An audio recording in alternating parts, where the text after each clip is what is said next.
Est-ce que c'est vrai, cette histoire sur le code noir, qu'on a refusé de produire ce film? Parce que Oui. ça c'est vrai? Alors, ça a commencé effectivement, il y a eu ça. Ben, c'est ça, la hiérarchisation des souffrances. C'est-à-dire que moi, j'ai voulu faire un film sur le code noir. C'est extraordinaire. Pour ceux qui ne connaissent pas, c'est un code qui réglementait, qui régissait, on va dire, la condition de l'homme noir dans le commerce triangulaire. Et donc, c'est extraordinaire. D'ailleurs, premier article du code noir, interdisons ce commerce aux juifs. Bon, j'y peux rien, moi, c'est le premier article. Et donc, effectivement, à ce moment-là, il y avait une sorte de quasi-monopole de ce commerce par les armateurs et les banquiers juifs. Mais ça, tous les Antillais vous le diront, tous les Noirs américains vous le diront, c'est quelque chose qui est connu. Mais ça ne veut pas dire, pas d'amalgame, avec le juif du quotidien aujourd'hui, votre voisin qui lui n'a rien à voir, tout comme le blanc de France de métropole n'a rien à voir évidemment avec ce commerce triangulaire. Ce sont des juifs, ce sont des blancs qui ont organisé ça, on a quand même le droit de le dire.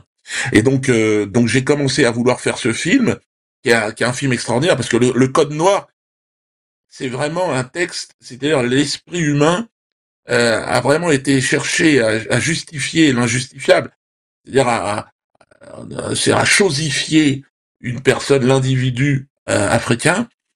Et donc c'est passionnant parce que c'est une démarche philosophique qui se fait. Je vous le rappelle, donc à l'époque des Lumières, de toute cette saloperie. Et donc c'est amusant parce que on est vraiment, enfin les Lumières arrivent un peu après, mais je veux dire, ils ont tous maintenu ce code noir. Et d'ailleurs, je crois que là, c'est incroyable comme le temps s'amuse avec moi. Je crois que Bayrou a demandé à ce qu'on abolisse le code noir. Il n'était pas aboli. On l'utilisait plus, mais officiellement, il n'était pas encore aboli. Bon, en fait, bon, voilà, ce que j'ai à vous dire, c'est que effectivement, à ce moment-là, le CNC m'avait dit que ça n'était pas un sujet et que, alors que ce même CNC avait financé 50 films la même année sur l'Holocauste et j'en passe. Donc cette organisation, cette hiérarchisation organisée, méthodique du système, évidemment, est là pour diviser, pour faire en sorte que les gens s'affrontent, que les Noirs soient coupés de leur histoire, que les Blancs soient coupés de leur histoire, et qu'un petit groupe sioniste, qui ne représente pas les Juifs de France, mais qui s'en servent évidemment comme d'un bouclier humain, eh bien, on le voit aujourd'hui d'ailleurs en Israël, hein, qui est en première ligne de la problématique que l'on évoque en ce moment. Eh bien, voilà, c'est-à-dire qu'on arrive au bout de cette histoire, et c'est-à-dire qu'on arrive au bout du mensonge. Voilà, on peut pas aller plus loin, quoi, maintenant. Et donc, il y a des gens qui refusent et c'est la guerre. Et moi, je la regrette, cette guerre, parce que, en tant que chrétien, si vous voulez, je sais que ce chemin-là n'est pas le bon. C'est le chemin du pardon, mais par contre, le chemin, oui, de Poutine, des BRICS, du monde multipolaire, ben, c'est le véritable ennemi aujourd'hui, c'est effectivement celui qui ne veut pas se soumettre.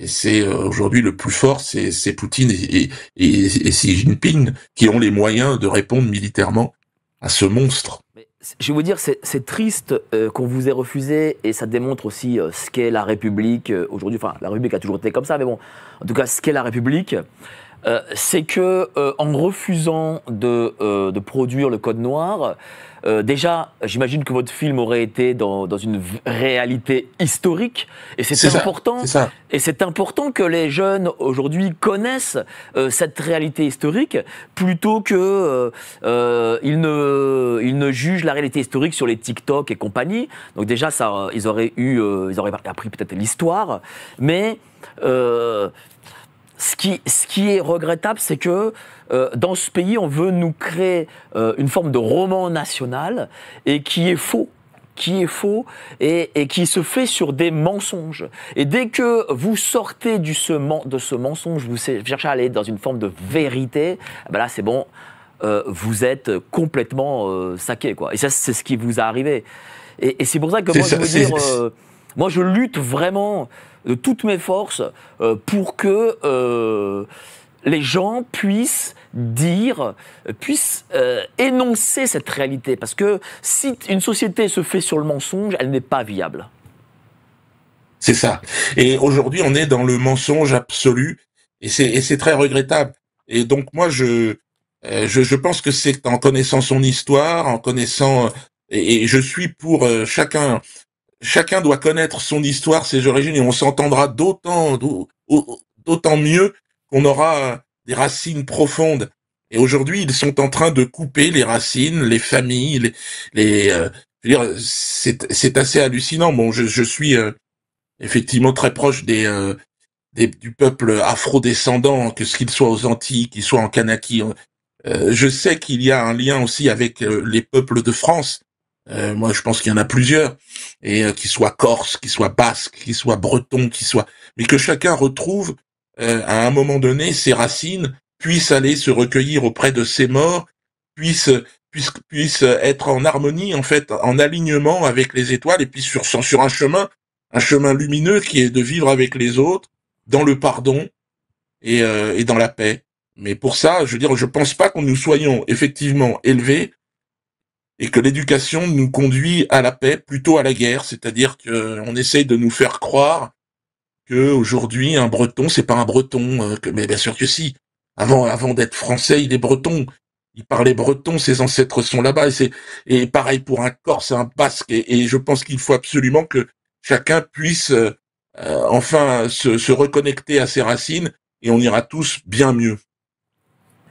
Et bah oui, et on ira bien mieux parce qu'il faut connaître son histoire. Et c'est pas parce qu'on la connaît qu'on se divise, mais eux cherchent à nous diviser, j'imagine. Ah mais complètement. Mais je pense que ce qui est en train de se passer aujourd'hui euh, dans le monde, ça exprime le bout, la fin du mensonge. Elle arrive cette fin parce qu'on peut pas, le monde ne peut pas. Et Jésus nous le dit, il n'y a qu'un chemin, c'est le sien, c'est celui de l'amour, du pardon. Et alors évidemment, je veux dire, ce sont des paroles qui paraissent jolies. Elles sont pas jolies, elles sont profondes, et elles vous apaisent, et vous avez la paix à l'intérieur de vous-même lorsque vous commencez à réveiller en vous ce qui est positif. Et c'est vrai que moi, personnellement, encore une fois, je ne peux pas trouver meilleure inspiration que la parole de Jésus, et qui me paraît indispensable. Je pense que là, aujourd'hui, il est en train de revenir, parce que sinon, c'est la fin des temps.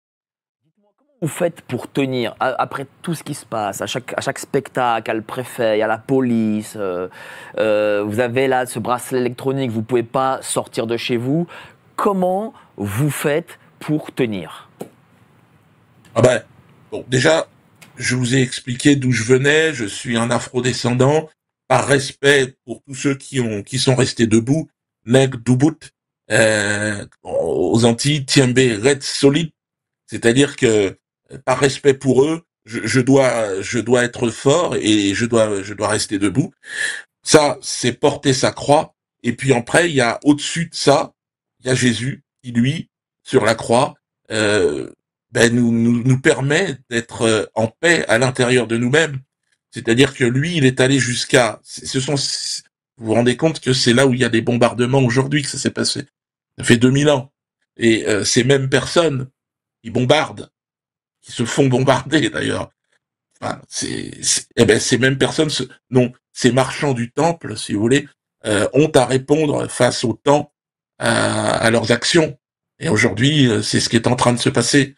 Alors, pas d'amalgame, il y a des Israéliens aujourd'hui qui sont malheureusement, comme tout le monde, comme le reste du monde, manipulés, qui sont un bouclier, on va dire, humain, derrière des intérêts qui leur échappent.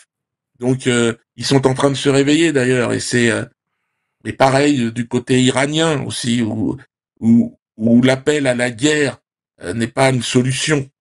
Donc, il y a quelque chose qui est en train de se faire, et c'est formidable. J'espère effectivement. Tout le monde attend ce moment où la folie arrive au bout, pour pouvoir, un peu comme quand on tombe jusqu'au fond de la piscine, pouvoir toucher le fond et puis remonter. Donc peut-être que nous en sommes là. En tout cas, moi, l'histrion, moi, le batteur de planche qui fait du rêve avec du vent, Je pense à cela aujourd'hui.